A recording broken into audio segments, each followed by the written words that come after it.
All right, following those two reports, here to react, Alveda King. She is the niece of Dr. Martin Luther King Jr. and a Fox News contributor. She is also, by the way, author of the new book, The Spirit of a Dream. Alveda, thank you for joining us. How do we address this? Two attacks on religious communities just hours apart. What's your thoughts on this, and how do we address it? Free speech is under siege. The liberty to worship is under siege. However, I want America to be encouraged. There is still hope. We still have the American dream. My heart goes out to those families who have lost loved ones and to those who've been injured. And you know, such violence is never good for the family, the community, the individual, and certainly not even for the economy.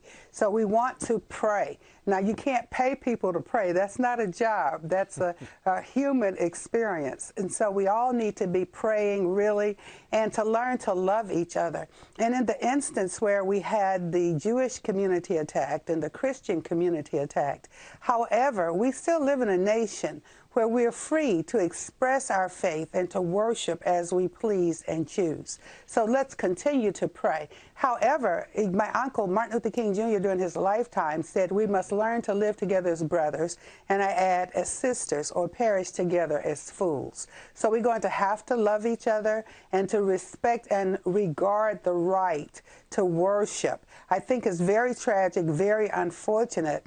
It seems as though at least one of the perpetrators, some are saying that there were some mental problems and those kinds of things. But it's not the time to panic. This is really the time for America to unite, to love, and to pray.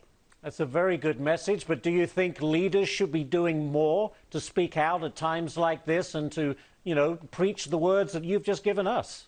I think we should do that. And remember now, I'm 69 years old now, but my grandmother was shot and killed in the church at Ebenezer Baptist Church many years ago. So I just do want to remind us leaders that if we take away everybody's guns, for example, the bad people are not going to give up their guns. Only the good people are going to do that. And in this case, a machete was also used. So you're going to try to confiscate everything, people's fists, poison, all that kind of thing. So it's not going to be handled legislatively. But as you suggest, the leaders with compassion and understanding, we can begin to teach to respect, regard, and communicate without this terrible violence. And I hate to bring this up, but as we saw in the case of Texas, it was a gentleman with a gun who quite likely prevented more loss of life.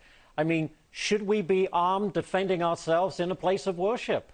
In many places of worship today, there are members of security personnel who are armed, and we think that's terrible to have to do that. However, we found out that it was kind of beneficial in this particular case in Texas. So I would say we need to be wise, but we also need to teach people to communicate without violence. Where does the hate come from, Alveda? We're running out of time, and I hate to give you a question like that with little time, but where's this hate coming from?